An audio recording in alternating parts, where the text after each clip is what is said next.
Assalamu alaikum wa rahmatullah. Dans cette vidéo, on va faire la résolution d'un exercice qui est extrait d'un sujet du bac et qui porte sur les transformations nucléaires. L'énoncé est devant vous, lisez-le attentivement avant de faire la résolution et après voir la solution de l'exercice.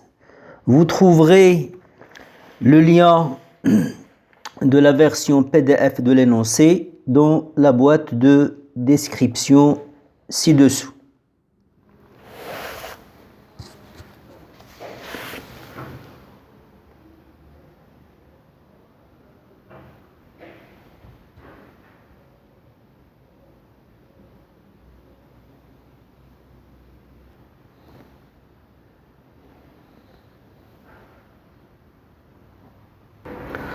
Commençons par la question 1. La figure 1 représente une partie du diagramme de Segre. Écrire l'équation de la désintégration du carbone 14. Dans l'énoncé, on précise que le carbone 14 est radioactif β-. Donc, le carbone 14, lorsqu'il va se désintégrer, il va donner un noyau qu'on va noter Y à Z, plus une particule β-. Or, une particule β-, c'est un électron. Son symbole, c'est 0, moins 1. On applique les lois de Soddy. La conservation du nombre global des nucléons. 14 égale à A plus 0. Donc A est égal à 14. La conservation de la charge. 6 égale Z moins 1. Donc on aura Z égale à 7. Or, si on se réfère au diagramme de Segre, on verra que Z égale à 7 correspond à un élément qui est l'azote. Z égale à 7 correspond à l'azote. Donc je remplace Y par le symbole de l'azote N et j'ai l'équation de désintégration du carbone 14. C614 donne l'azote 14 plus une particule β-. Question 1.2. La désintégration du noyau de carbone C611 donne un noyau de bord BA'Z'. Écrire l'équation de cette désintégration. Donc 1,2, le carbone 6,11 donne un noyau de bord A'Z' plus une particule qu'on ne connaît pas, qu'on va noter X A seconde, Z seconde. D'après le diagramme de Segre, B, le bord, est là pour numéro atomique, Z égale à 5. Donc, on applique les lois de Soddy. La conservation de la charge, 6 égale Z' plus Z seconde. Donc, Z seconde égale 6 moins Z'. Or, Z' d'après le diagramme de Segre, il est égal à 5. Donc, on aura Z seconde égale à 1. Donc la particule en question est là pour nombre de charge 1, donc il s'agit d'un positon. Donc, la particule X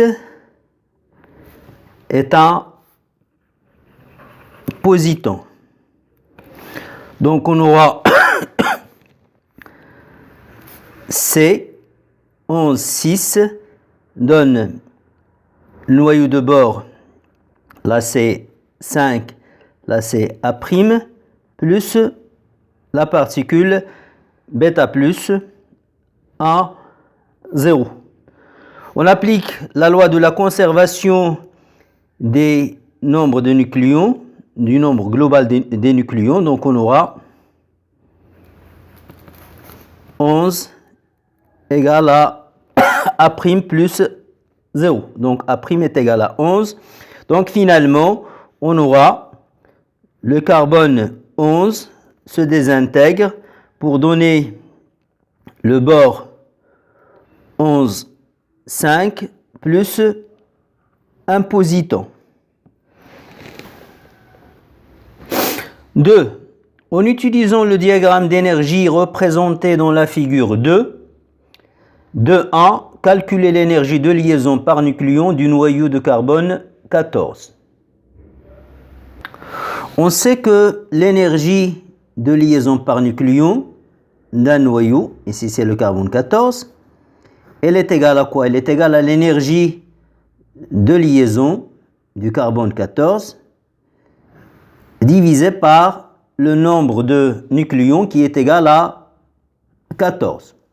Maintenant, il faut chercher l'énergie de liaison du carbone 14. Et pour cela, on va utiliser le diagramme d'énergie de la figure 2. L'énergie de liaison, c'est l'énergie qu'il faut fournir au noyau pour séparer ces nucléons. Donc, c'est l'énergie qu'il faut pour passer de cet état à cet état. Donc là, on a l'énergie de liaison du carbone 14. Si je donne un nom à ces énergies, celle-là par exemple, je vais l'appeler E0, celle-là je vais l'appeler E1, eh bien l'énergie de liaison, ça sera E0 moins E1.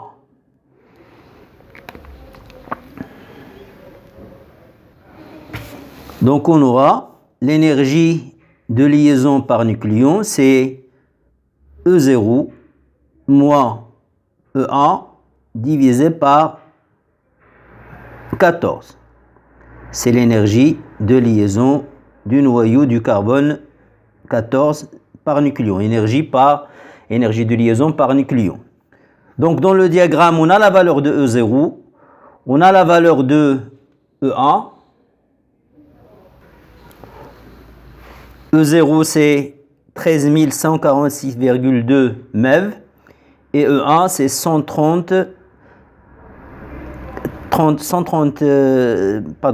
047,1 et l'autre c'est 13 146,2 et la différence entre les deux c'est l'énergie de liaison du carbone 14. Donc on passe à l'application numérique. L'énergie de liaison par nucléon du carbone 14 est égale à 7,079 MeV par nucléon. Question 2.2. Calculer la valeur de l'énergie libérée par la désintégration d'un noyau de carbone 14. Le noyau de carbone 14 se désintègre pour donner un noyau d'azote plus une particule bêta-. Le noyau de carbone 14 a pour énergie E1 et le noyau d'azote 14 plus la particule bêta-, ils ont pour énergie cette valeur qu'on va noter E2. L'énergie libérée par la réaction, par la transformation nucléaire, c'est-à-dire par la désintégration, c'est cette énergie. Le système avait cette énergie il se transforme, il n'a plus que cette énergie. Donc, il a libéré la différence. Donc, cette différence-là, c'est l'énergie libérée par la transformation. C'est E1 moins E2.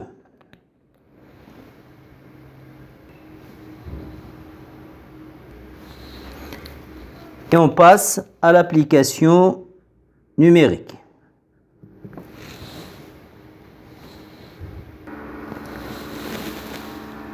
E libéré est égal à 2,8 mégaélectronvolts.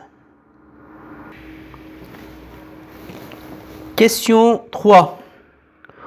On veut déterminer l'âge d'un morceau de bois très ancien.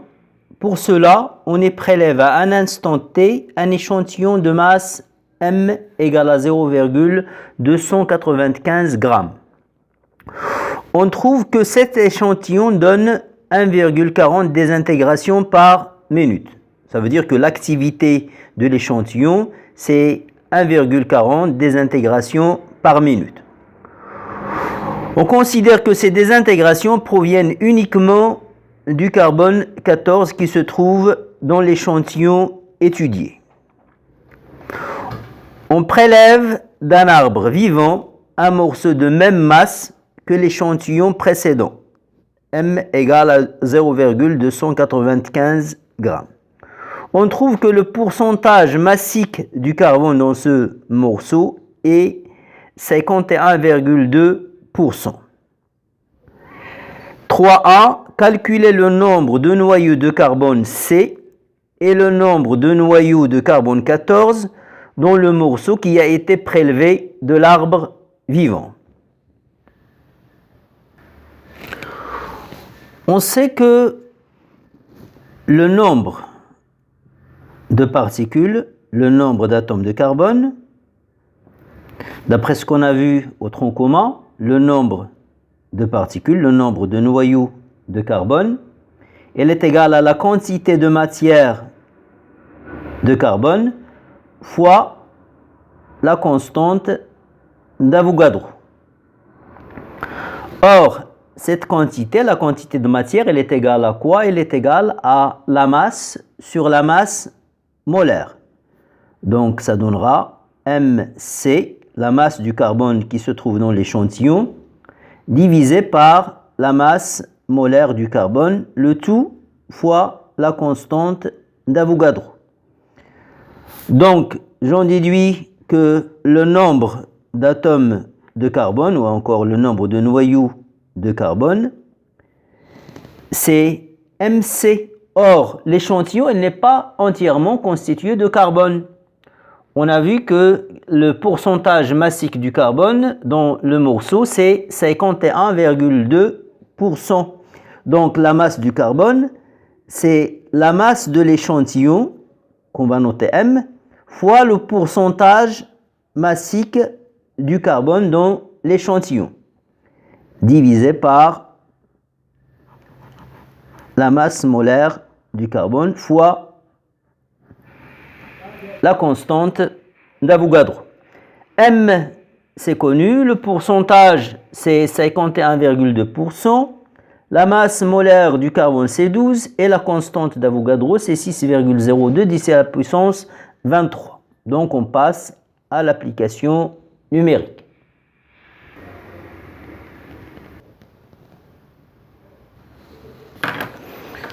Ce nombre, puisqu'il se trouve dans un morceau de bois vivant, on va le noter N0.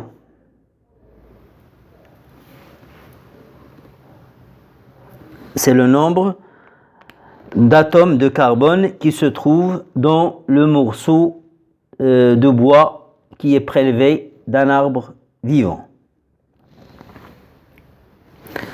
Calculer le nombre de noyaux de carbone 14 dans le morceau qui a été prélevé de l'arbre vivant.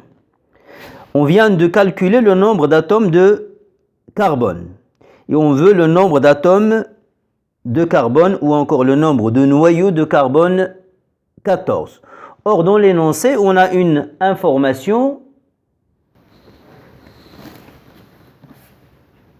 Le rapport du nombre de noyaux de carbone 14 à celui des noyaux du carbone N0 carbone 14 sur N0C, c'est 1,2 10 à la puissance moins 12. Elle reste constant tant que la plante est en vie. Ce rapport, si vous voulez, on peut l'appeler R. Donc on a N0, le nombre de noyaux de carbone 14, sur le nombre de noyaux de carbone, elle est égale à R. Donc le nombre de noyaux de carbone 14 est égal à R fois N0, le nombre d'atomes de carbone qu'on vient de calculer. Application numérique. N0, le nombre d'atomes de carbone 14 dont l'échantillon est 9,093 10 à la puissance 9. Question 3.2. Déterminer l'âge du morceau de bois ancien, celui dont l'activité a été mesurée et qui est égal à 1,40 désintégrations par minute. On va appliquer la loi de décroissance radioactive. Donc, on aura le nombre d'atomes de carbone 14 dans l'échantillon du bois ancien est égal à N0, le nombre de noyaux de carbone 14 qui se trouvaient dans cet échantillon au moment où il a été prélevé d'un arbre vivant à l'époque, fois exponentielle moins lambda fois t. T, c'est le temps qui s'est écoulé depuis le prélèvement de cet échantillon ancien qu'on a trouvé aujourd'hui d'un arbre vivant. Et on cherche t. Donc, je fais passer exponentielle moins lambda t de l'autre côté. Ça va devenir exponentielle lambda t. Et là, j'aurai N0 carbone 14 sur N carbone 14. Pour obtenir le t, je vais prendre le logarithme népérien des deux membres de l'égalité. J'aurai donc ln de exponentielle lambda t égale à ln de n0 sur n. Pour ne pas alourdir la formule, je ne vais plus citer le carbone 14. Là, on sait bien qu'on parle des noyaux de carbone 14. Or, le logarithme népérien, c'est la fonction réciproque de l'exponentielle. Donc, on aura lambda t égale à ln de n0 sur n.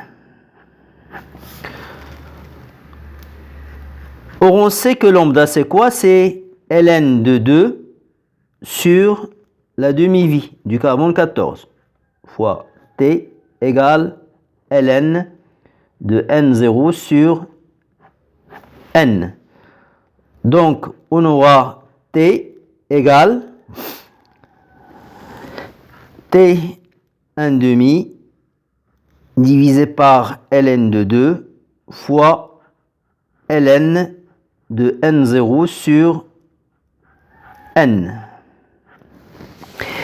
N0 qui se trouvait dans l'échantillon lorsqu'on l'a prélevé d'un arbre vivant, on vient de le calculer, c'est 9,093 10 à la puissance 9. Reste maintenant le n. Donc cette relation, je vais la noter 1. Maintenant, il faut chercher le n. Or, quelle est l'information que j'ai? C'est l'activité.